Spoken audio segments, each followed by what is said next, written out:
Hello, ഇനി ഞാൻ വന്നിട്ടുള്ളത് വെറും 3 ചേരുവകൾ കൊണ്ട് ഉണ്ടാക്കാൻ പറ്റുന്ന ബൗണ്ടിയുടെ റെസിപ്പി ആയിട്ടാണ്. നമ്മൾ സാധാരണ ഈ ചോക്ലേറ്റ് കോക്കനട്ട് ബൗണ്ടിയൊക്കെ നല്ല വില കൊടുത്തിട്ടാണല്ലേ കടയിൽ നിന്നൊക്കെ വാങ്ങാറ്. ശരിക്കും പറഞ്ഞാൽ നമുക്കിത് ഈസി ആയിട്ട് വീട്ടിലുണ്ടാക്കാം. വെറും 3 ചേരുവകൾ മതി. ടേസ്റ്റിൻ്റെ കാര്യം പിന്നെ പറയണ്ടല്ലോ. അപ്പോൾ ഈ ബൗണ്ടി ഉണ്ടാക്കാൻ വേണ്ടിയിട്ട് 1.5 കപ്പ് ഡെസിക്കേറ്റഡ് കോക്കനട്ട് പൗഡറാണ് എടുത്തിട്ടുള്ളത്. ഇത് നമുക്ക് വീട്ടിൽ ഈസി ആയിട്ട് ഉണ്ടാക്കാം കേട്ടോ. അപ്പോൾ അതിൻ്റെ റെസിപ്പി ഞാൻ മുമ്പ് ചെയ്തിട്ടുണ്ട്. ഇതിപ്പോൾ ഞാൻ കടയിൽ നിന്ന് വാങ്ങിയതാണ്. ഇനി ഇതിലേക്ക് 1/2 കപ്പ് മിൽക്ക് മെയ്ഡാണ് ചേർക്കുന്നത്. മിൽക്ക് മെയ്ഡും നമുക്ക് വീട്ടിൽ തന്നെ ഈസി ആയിട്ട് ഉണ്ടാക്കാം കേട്ടോ. 1/2 ലിറ്റർ പാല് കൊണ്ട് നമുക്ക് വീട്ടിൽ തന്നെ ഒരു ടിന്ന് കണ്ടൻസ്ഡ് മിൽക്കൊക്കെ ഉണ്ടാക്കിയെടുക്കാം. അപ്പോൾ രണ്ടും നമ്മൾ വീട്ടിൽ ഉണ്ടാക്കുകയാണെന്നുണ്ടെങ്കിൽ ഈസി ആയിട്ട് നമുക്ക് ബൗണ്ടി ഉണ്ടാക്കാം. അപ്പോൾ മിൽക്ക് മെയ്ഡ് ചേർത്ത് നന്നായിട്ടൊന്ന് മിക്സ് ചെയ്തിട്ടുണ്ട്. ഇനി നമുക്കിതൊന്ന് ഷേപ്പ് ചെയ്ത് നോക്കാം. ഷേപ്പ് ചെയ്യാൻ പറ്റുന്നില്ല എന്നുണ്ടെങ്കിൽ പിന്നെ കുറച്ചും കൂടി ഒന്ന് ചേർത്താൽ മതി കേട്ടോ. ഞാനിപ്പോൾ 1/2 കപ്പ് ചേർത്തത് കറക്റ്റാണ്. നമുക്കിത് ഉരുട്ടിയെടുക്കാൻ പറ്റുന്നുണ്ട്. അപ്പോൾ ഇതുപോലെ ഒന്ന് ഉരുട്ടിയിട്ട് ഇതുപോലെ ഒന്ന് ലെവൽ ചെയ്തിട്ട് ഈ ഒരു ഷേപ്പിലാക്കിയിരിക്കണം കേട്ടോ. ബൗണ്ടിയുടെ ഷേപ്പിൽ ഒരു സിലിണ്ടറിക്കൽ ഷേപ്പിൽ ഇതുപോലെ ആക്കിയെടുത്താൽ മതി. അപ്പോൾ നമുക്ക് ഏത് ഷേപ്പിലും ആക്കിയെടുക്കാൻ പറ്റും. മിൽക്ക് മെയ്ഡ് ചേർത്ത് മിക്സ് ചെയ്തതുകൊണ്ട് കണ്ടോ, ഇതിപ്പോൾ ഇത്രയും ഉണ്ടാക്കിയെടുത്തിട്ടുണ്ട്. 8 എണ്ണം നമ്മൾ എടുത്ത അളവിൽ. ഇനി ഇത് നമുക്കൊരു സൈഡിലോട്ട് മാറ്റിയേക്കാം. അടുത്തതായിട്ട് നമുക്ക് ചോക്ലേറ്റ് ഒന്ന് മെൽറ്റ് ചെയ്യണം കേട്ടോ.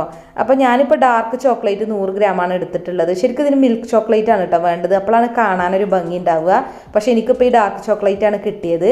അപ്പോൾ ഒരു സോസ് പാനിൽ വെള്ളം തിളപ്പിച്ചിട്ടുണ്ട്. ഇനി അതിൻ്റെ മുകളിലേക്ക് നമ്മൾ ചോക്ലേറ്റ് ഇട്ട ബൗൾ വെച്ച് കൊടുത്തിട്ട് ഇങ്ങനെ ഒന്ന് മെൽറ്റാക്കി എടുക്കുകയാണ് ചെയ്യുന്നത്. വെള്ളം തിളക്കുന്നതിൻ്റെ ചൂടുകൊണ്ട് ഈ ചോക്ലേറ്റ് ഒന്ന് മെൽറ്റായി കിട്ടിക്കോളും. നമ്മളിപ്പോൾ ഡബിൾ ബോയിലാണ് കേട്ടോ ചെയ്യുന്നത്.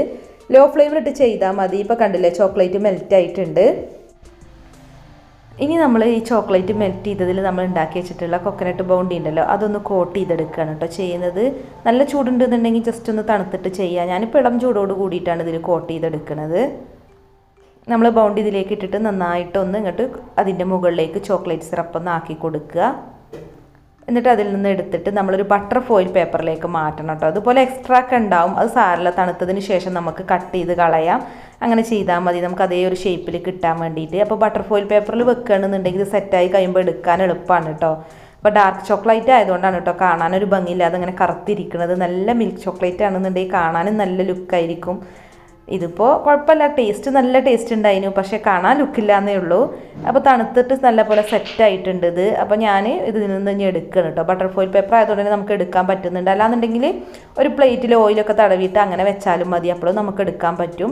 എന്നിട്ട് എക്സ്ട്രാ ഉള്ള ചോക്ലേറ്റ് ഉണ്ടല്ലോ, അത് കത്തിയോണ്ട് കട്ട് ചെയ്ത് കളയുക, അല്ലെങ്കിൽ കൈ കൊണ്ട് ഇങ്ങനെ എടുത്ത് മാറ്റി ചെയ്താൽ മതി. അപ്പോൾ കറക്റ്റ് ബൗണ്ടിയുടെ ഷേപ്പിൽ നമുക്ക് കിട്ടും. അപ്പോൾ നമുക്കിനി ഇതൊന്ന് കട്ട് ചെയ്ത് നോക്കാം. അപ്പോൾ ഡാർക്ക് ചോക്ലേറ്റ് ആയതുകൊണ്ട് ഇങ്ങനെ കറുത്ത കളറിൽ ഇരിക്കുന്നു എന്നേ ഉള്ളൂ കേട്ടോ. പക്ഷേ ടേസ്റ്റും നല്ലതാണ്. അതുപോലെ നല്ലൊരു ടെക്സ്ചറിൽ കിട്ടിയിട്ടുണ്ട്. കണ്ടില്ലേ, നമ്മുടെ കോക്കനട്ട് ബൗണ്ടി, ചോക്ലേറ്റ് ബൗണ്ടി ഇവിടെ റെഡി ആയിട്ടുണ്ട്. നല്ല ടേസ്റ്റ് ഉണ്ടായിരുന്നു കേട്ടോ.